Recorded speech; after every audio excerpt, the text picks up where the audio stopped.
Hello friends, स्वागत है आपका अपने चैनल ई गुरुकुल ज्ञान पर। और हम पढ़ रहे हैं टीजीटी एसएसटी फीमेल का सेकंड शिफ्ट का आज देखने जा रहे हैं और देखेंगे कि किस प्रकार ये क्वेश्चंस हमारे लिए हमें एग्जाम में एक कदम आगे लेकर जाएंगे। बहुत ही इंपॉर्टेंट क्वेश्चन। हम सबको पता है कि old question paper, previous year question papers हर एक एग्जाम के लिए कितने ज़्यादा महत्वपूर्ण हैं और डीएसएसबी के लिए बहुत ज़्यादा, क्योंकि डीएसएसबी के जो क्वेश्चन जीके के हैं उनका कोई पैटर्न नहीं है। लेकिन अगर हम पीवाईक्यू करते हैं, प्रीवियस क्वेश्चन पेपर को कर लेते हैं, तो हमें सारे फैक्ट पता चल जाते हैं, सारे फील्ड पता चल जाते हैं। इससे हमें ये एक फ़ायदा होता है कि हमें ये पता चलता है कि एग्जामिनर कहाँ कहाँ से क्वेश्चन बना रहा है। हमने 2 सेट कर लिए, तीसरा सेट देख रहे हैं, लगभग सिमिलर क्वेश्चन है, वही टॉपिक को, वही फील्ड को टच किया है। तो क्यों ना हम कम समय में सटीक तैयारी करें और हमारी एक अच्छी तैयारी हो जाए। बस हमारा सिलेक्शन में चाहिए, किसी भी हाल में चाहिए। तो स्मार्ट वर्क चाहिए दोस्तों, बहुत ज़रूरी है स्मार्ट वर्क। देखेंगे पहला क्वेश्चन हमारा, 2011 की जनगणना के अनुसार भारत के निम्नलिखित में से किस राज्य का जनसंख्या घनत्व, यानी कि जो आप देखते हो डेंसिटी पूछा गया है, ठीक है। भारत के जो राज्य हैं तो अरुणाचल प्रदेश, मिजोरम, नागालैंड और सिक्किम, इनमें से आपको बताना है। तो आप देखेंगे कि हमारा जो 2011 की जनगणना के अनुसार, क्योंकि कोरोना की वजह से आगे जनगणना नहीं हो पाई है, तो अभी भी यही रहेगा। 2011 की जनगणना के अनुसार अरुणाचल प्रदेश में सबसे ज़्यादा आप देखेंगे कि जनसंख्या घनत्व कम है। अर्थात वहाँ पर क्या बताया जा रहा है कि प्रति व्यक्ति वर्ग 1 किलोमीटर में 17 लोग रहते हैं। जबकि सबसे अधिक अगर पूछा जाए तो कौन सा राज्य है? बिहार राज्य है, जहाँ पर 1 वर्ग किलोमीटर में, ठीक है, प्रति व्यक्ति वर्ग किलोमीटर में 1106 व्यक्ति रहते हैं। देखेंगे नेक्स्ट क्वेश्चन हमारा, निम्नलिखित में से कौन एक मछली नहीं है? आपके सामने 4 ऑप्शन है, आपको बताना है। Mandarin fish, lion fish, jelly fish, dog fish. आपने देखा होगा जेली फिश ज़्यादा सुना हुआ ऐसा लग रहा है, और ऐसा लगता है कि अक्सर आप अगर आपने ध्यान से नहीं पढ़ा है, आपको नहीं पता है, तो अब जेली फिश तो आप समझोगे ये फिश ही है, ठीक है। तो इसमें आप देखेंगे कि जेली फिश जो है वो एक मछली की प्रजाति नहीं है, ठीक है। मैड्रीन फिश, लॉयन फिश और डॉग फिश आदि मछलियों के ही नाम है, एक मछलियों की प्रजाति है। जबकि जेली फिश निडारिया संघ का ही जंतु है। जेली फिश के बारे में अगर हम और फैक्ट की बात करें तो इसमें से कुछ जेली फिश जो होते हैं अगतिशील होते हैं, मतलब समुद्र की सतह पे रहते हैं, समुद्र की जो धाराएं हैं उसी दिशा में चलते हैं। और ये कैसे होते हैं? अकशेरुकी होते हैं, मतलब रीढ़ की हड्डी जो है वो नहीं होती है इन जंतुओं में। ये एक तरीके से क्या होते हैं, समुद्र के हर एक हिस्से में लगभग पाए जाते हैं, ठीक है। तो ये एक फिश नहीं है, ठीक है। नेक्स्ट क्वेश्चन है हमारा, किस वर्ष भारतीय राष्ट्रीय कांग्रेस ने पूर्ण स्वराज्य का प्रस्ताव पारित किया था? पूर्ण स्वराज्य का नारा जो है, ठीक है, तो पूर्ण स्वराज्य के बारे में पूछा गया कि पूर्ण स्वराज्य का प्रस्ताव कब पारित किया गया था। आपके सामने 4 डेट दी गई हैं, 1928, 1927, 1929, 1932। तो इसमें करेक्ट आंसर क्या है हमारा? 1929। नेक्स्ट क्वेश्चन देखेंगे हम, इसी में देखेंगे थोड़ा सा फैक्ट। अगर हम बात करें तो 31 दिसंबर 1929 को कांग्रेस के लाहौर अधिवेशन में, ठीक है, अगर ये भी पूछा जा सकता है कि पूर्ण स्वराज्य की जो घोषणा की गई थी, जो प्रस्ताव पारित किया गया था, वो कहाँ किया गया था? लाहौर अधिवेशन के समय। किसने किया था? नेहरू जी ने अध्यक्षता की थी उसकी। उस समय पूर्ण स्वराज्य की मांग की गई थी। तो आप देखेंगे कि पॉलिटिकल से क्वेश्चन यहाँ से, संविधान से, कांग्रेस पार्टी से जितने भी अमेंडमेंट है यहाँ से क्वेश्चन आता ही आता है। साइंस के 2-1 क्वेश्चन पूछ ले जाते हैं, 1-2 क्वेश्चन आपके इकोनॉमिक्स के हैं। इस तरीके से आपको अपने टॉपिक्स पता चल रहे हैं कि आपको बस सटीक पर्टिकुलर उन्हीं टॉपिक्स को देखना है, क्योंकि जीके का कोई था नहीं है, अनलिमिटेड आप कितना भी पढ़ सकते हो, हर रोज ऐड हो रहा है नया जीके, है ना, पुराना भी, इतने सारे सब्जेक्ट हैं। तो इसलिए आपको सटीक टॉपिक्स पे तैयारी करनी है। अपना जो सब्जेक्ट है, आपका सेकंड पेपर है, उस पर कमांड रखनी है। और फर्स्ट पेपर इतना कर लीजिए कि आपका 60 to 70 हो जाए तो आपका सिलेक्शन पक्का है। इस चीज़ को आपको ध्यान में रखना है कि मैं बस सिलेक्शन चाहिए। अगर आप जीके पढ़ते रहेंगे पूरे दिन तो कैसे काम चलेगा। इसलिए बस आपको टॉपिक पर पकड़ बनानी है कि कौन कौन से टॉपिक हमें 100% करने हैं, जहाँ से डीएसएसबी क्वेश्चन पूछने की संभावना ज़्यादा रहती है। नेक्स्ट क्वेश्चन है हमारा, फरवरी 2021 में निम्नलिखित में से किस राज्य को भिखारी मुक्त। अब ये देखो, पिछले वाले में भी ये क्वेश्चन पूछा गया था, एक मोबाइल जो ऐप लॉन्च किया गया था, ठीक है, उसमें पूछा गया था कि मोबाइल का जो ऐप लॉन्च किया किसने किया था, ठीक है। यहाँ पर भी एक क्वेश्चन पूछा गया है कि ऐसा कौन सा राज्य जिसने भिखारी मुक्त बनाने का अभियान चलाया। ऐसा कौन सा कि वहाँ पर भिखारी जो है उस राज्य में उनको मतलब उनको बोला जाएगा कि कोई भी राज्य में भीख नहीं मांगेगा। उत्तर प्रदेश, बिहार, राजस्थान और महाराष्ट्र। 2 से 3 प्रश्न आपके करंट के पूछे गए। तीनों ही सेट जो आपके एसएसटी फीमेल का है, ये वाला सेट हमारा सेकंड शिफ्ट का है। इससे पहले हमने 2 फर्स्ट शिफ्ट के देख लिए हैं। तो इसमें आप देखेंगे कि किस तरीके से प्रश्नों को दिया गया। लगभग सब वही पैटर्न है, वही क्वेश्चन है, बस थोड़ा बहुत क्वेश्चन को उसी फील्ड से लिए गए, उसी टॉपिक से लिए गए हैं। तो इसमें 2021 में राजस्थान जो मुख्यमंत्री हैं कौन थे? अशोक गहलोत, ठीक है। उन्होंने पिछले बजट में घोषणा की थी कि राजस्थान को भिखारी मुक्त बनाना है, क्योंकि भिक्षा व्रत एक अभिशाप है। भिक्षा जो है, भिक्षा मांगना है कि भाई भिखारी, वो क्या है? एक अभिशाप है।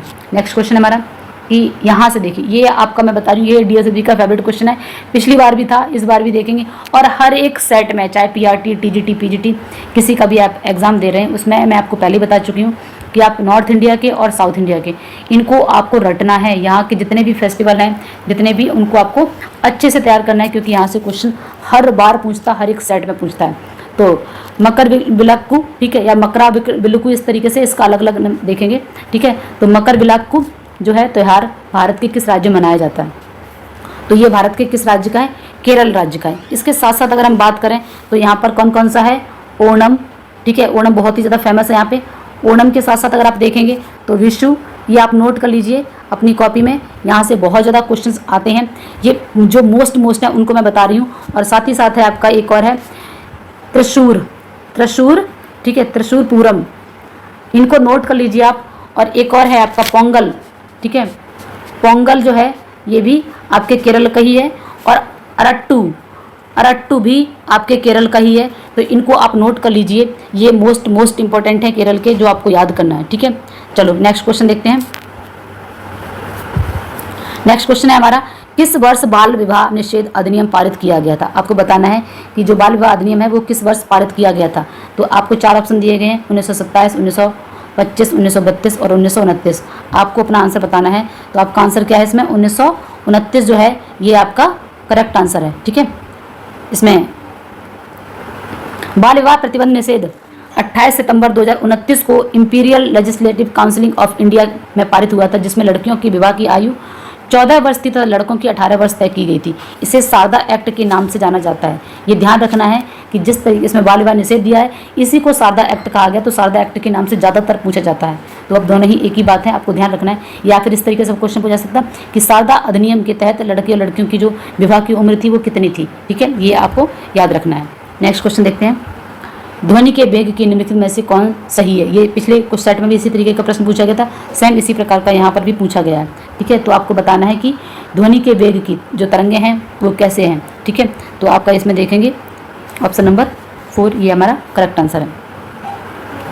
ध्वनि के वेग निम्नलिखित सूत्र का उपयोग कर गणना की जा सकती है। तरंग का वेग v, ठीक है, तरंग धैर्य, इस तरीके से आप इसको सॉल्व कर लीजिए। नेक्स्ट, भारत के संविधान में मौलिक अधिकार। अब देखिए, हमें पॉलिटिकल में आप देख रहे हो कि 2 से 3 प्रश्न मिल जाते हैं, और पॉलिटिकल जो है आपको पढ़ने में थोड़ा सा आसान हो जाता है बाकी सब्जेक्ट अगर देखें तो। यहाँ पर देखेंगे पॉलिटिकल में आपको एक संविधान देखना है, नागरिकता देखनी है, सारे भाग देखने हैं, मौलिक कर्तव्य देखने हैं, ये मोस्ट इंपॉर्टेंट है। और आर्टिकल, जो फेमस आर्टिकल है उनको देखने, कुछ अमेंडमेंट देखने, ये टॉपिक्स आपको कवर करने हैं, जहाँ से क्वेश्चन हर बार आता है। अब देखिए यहाँ पर पूछा गया कि भारतीय संविधान में मौलिक अधिकार, ये बात अभी वर्तमान में कितने हैं? 6 हैं। जब हमारा संविधान बना था तब मौलिक अधिकार कितने थे? 7 थे, ठीक है। भाग कौन सा है हमारा? भाग 7 है, ठीक है, सॉरी भाग 3 जो है, 7 मौलिक अधिकार दिए गए थे, ठीक है। भाग 2 में नागरिकता, भाग 3 में आपके मौलिक अधिकार दिए गए हैं। कहाँ से कहाँ तक आर्टिकल आपको बताना है, ठीक है। अमेंडमेंट हुआ था कौन सा? 44वां संविधान संशोधन, इसमें संपत्ति के अधिकार को हटा दिया गया था। जो हमारा 7वां था वो कौन सा था? संपत्ति का अधिकार। कि वर्तमान में 6 ही मौलिक अधिकार हमारे पास हैं। नेक्स्ट क्वेश्चन है हमारा, निम्नलिखित में से कौन सा कथन सही है? यहाँ पर कुछ और भी दिए, ये ज्योग्राफी का क्वेश्चन है।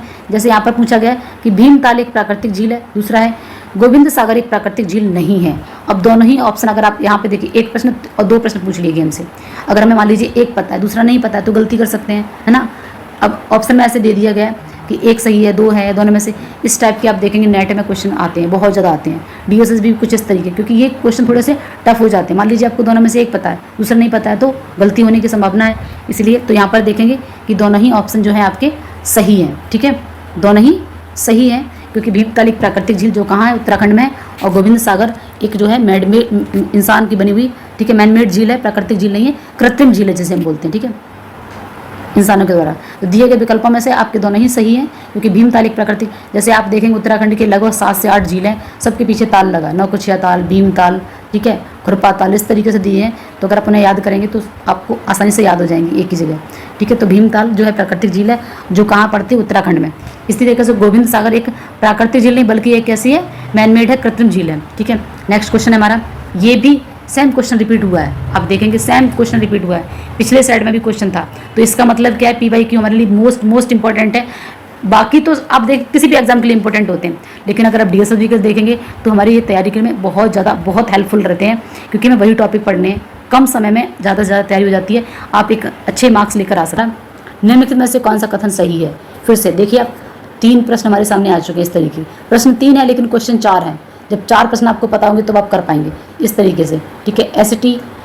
एसिटिक अम्ल 5 से 8%, इसमें जो विलयन का होता है जिसे हम क्या कहते हैं, सिरका कहते हैं। दूसरा क्या है, इथेन में 6 संयोजक बंद होते हैं। तो आपको बताना है कि दोनों में से कौन सा सही है।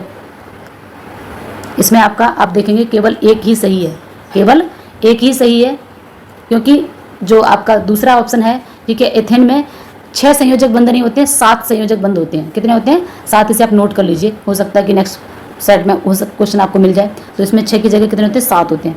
अगला प्रश्न है हमारा, निम्नलिखित में से कौन सा कथन सही है? 1764 में जॉन ने स्पिनिंग जेली का आविष्कार किया था। भारत में पहली सूती कपड़ा मिल बम्बई में स्थापित है। तो बम्बई कपड़ा उद्योग के लिए, सूती वस्त्र उद्योग की मिल फेमस है बम्बई, ठीक है। तो यहाँ पर पूछा गया आपसे कि दोनों में से कौन सा ऑप्शन सही है, आपको बताना है। तो दोनों में से कौन सा ऑप्शन सही है? दोनों ही ऑप्शन सही है।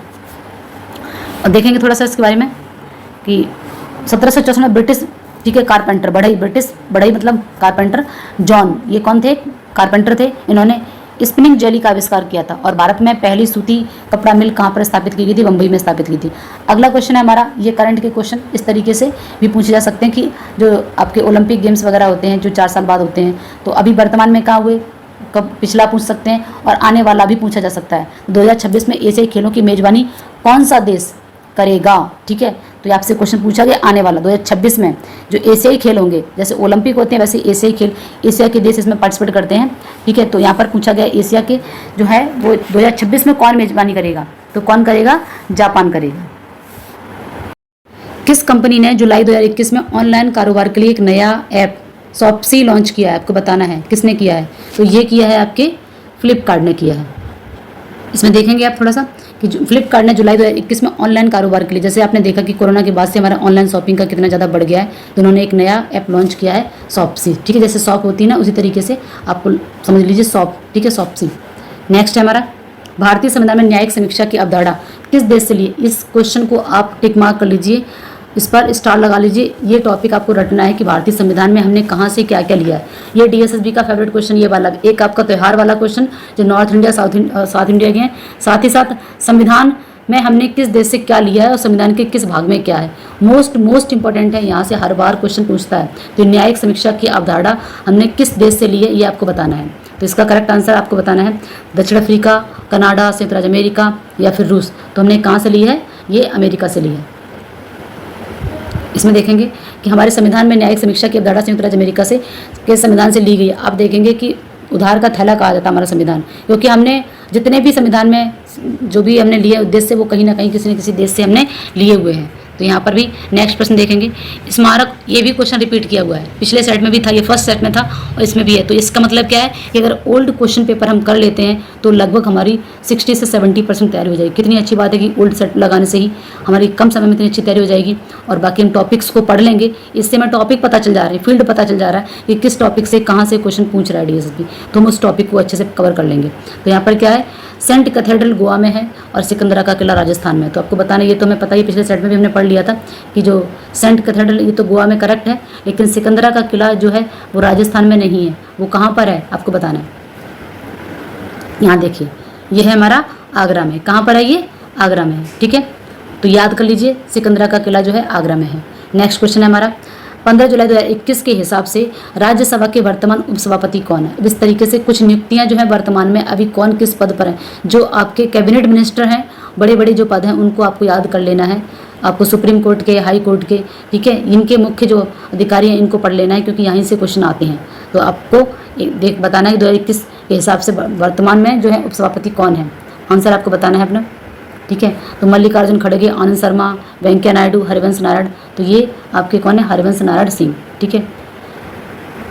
2021 के हिसाब से राज्यसभा के वर्तमान उपसभापति हरिवंश नारायण सिंह हैं, जो दूसरी बार इस पद के लिए चुने गए हैं। नेक्स्ट प्रश्न है हमारा, रग्बी की प्रत्येक टीम में ये क्वेश्चन भी आप देखेंगे कि ज़्यादातर अगर 10 सेट लगा रहे तो 9 में आपको इस तरीके का प्रश्न मिलेंगे, 9 सेट में, जहाँ पर आपको जितने भी खेल हैं, cricket, volleyball, basketball, rugby, football, ठीक है, इनमें आपको खिलाड़ियों की संख्या पूछी जा रही है कि किस खेल में कितने खिलाड़ी हैं। तो ये इंपॉर्टेंट है, आपको देख हर सेट में पूछा ही जा रहा है लगभग। तो इस पर भी आप स्टार मार्क कर लीजिए, इस टॉपिक को आपको जाके कवर करना है और यहाँ से हम क्वेश्चंस करते जाएंगे, जो जो आते जाएंगे उनको तो हम देख ही रहे हैं, लेकिन साथ साथ हम इस टॉपिक पूरे ही एक बार सारे खेल के जितने भी, ठीक है, खिलाड़ी हैं उनको पढ़ लेंगे और शब्दावलियाँ भी याद कर लेंगे, क्योंकि वो भी कई बार पूछी जाती हैं।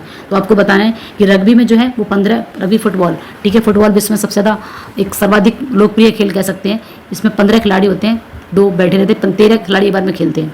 तो ये आपके यहाँ से रग्बी फुटबॉल जो है, ठीक है, फुटबॉल की एक कह सकते हैं फुटबॉल है, ठीक है, जिसमें जो फुटबॉल होती है वो कैसी ओवल शेप में होती है, अंडे के आकार की होती है। इस प्रकार दोनों टीम में कितने 30 सदस्य होते हैं, टोटल संख्या 15 ही होती है, ठीक है, एक टीम की, और दोनों की होगी तो 30 हो गई। नेक्स्ट प्रश्न है हमारा समाजवाद के संदर्भ में। जैसे आप देखेंगे समाजवादी अर्थव्यवस्था, मिश्रित अर्थव्यवस्था, ये कौन सा क्वेश्चन है, ठीक है। तो यहाँ पर समाजवादी अर्थव्यवस्था और मिश्रित अर्थव्यवस्था, ठीक है, तो यहाँ पर समाजवाद के बारे में पूछा गया कि समाजवादी अर्थव्यवस्था जो कि प्रारंभ में कहाँ थी, सोवियत संघ रूस में, ठीक है। तो ये आप देखेंगे कि इसमें सरकार किस तरीके, सरकार ये निर्णय लेती है कि वस्तुओं का उत्पादन किस प्रकार किया जाए, सरकार ये निर्णय लेती है कि वस्तुओं का वितरण किस प्रकार किया जाए। सही बात है, समाजवाद में कितना आएगा, देश में कितना, राज्य में आएगा, ये सारा कुछ डिसाइड कौन करता है, सरकार करती थी, सरकार ही नौकरियां देना है। तो यहाँ पर आप देखेंगे पूंजीवादी, समाजवाद और मिश्रित, तो बेस्ट जो है वो कौन सी है, मिश्रित अर्थव्यवस्था है, क्योंकि वहाँ पर कुछ सरकार के पास अंडर में होता है और कुछ पूंजीवाद की तरह व्यक्ति पर डिपेंड करता है कि वो अपने बिजनेस को आगे बढ़ा सकता है। तो अमेरिका जो है पूंजीवाद, रूस जो था वो समाजवाद, और भारत जो है वो मिश्रित अर्थव्यवस्था में आता है। तो दोनों ही ऑप्शन इसमें सही है, ठीक है। आगे देखेंगे, ये दोनों ही हमारा सही है। समाजवादी अर्थव्यवस्था के अंतर्गत सरकार निर्णय लेती है कि देश में क्या उत्पादन होगा, कितना वितरण होगा और कैसे किया जाएगा। नेक्स्ट प्रश्न देखेंगे, धौलागिरी पर्वत, ठीक है, धौलागिरी पर्वत जो है वो कहाँ पर स्थित है, नेपाल, पाकिस्तान, भारत और भूटान। तो आपको बताना है, तो ये कहाँ पर है, नेपाल में है। धौलागिरी हिमालय का एक पर्वतीय क्षेत्र है जो नेपाल में कालीगंड नदी से आरंभ होकर 120 किलोमीटर दूर तक भेरी नदी तक फैला हुआ है। इसका पुंजक की सर्वोच्च चोटी धौलागिरी की है, ठीक है। तो ये एक दो इस तरीके की जो पीक हैं हिमालय की और बाकी जो अपने भारत में, उनको भी आपको सर्वोच्च जो आपके नॉर्थ इंडिया, साउथ इंडिया, उनके भी आपको पढ़ लेना है, ठीक है। बस ये हमारे 40 क्वेश्चन कवर हो गए। अगर आपको मेरी ये मेहनत अच्छी लग रही है तो प्लीज़ मेरे चैनल को सब्सक्राइब कर लें, वीडियो को लाइक कर दें और अपने दोस्तों के साथ शेयर भी कर दें। Thank you.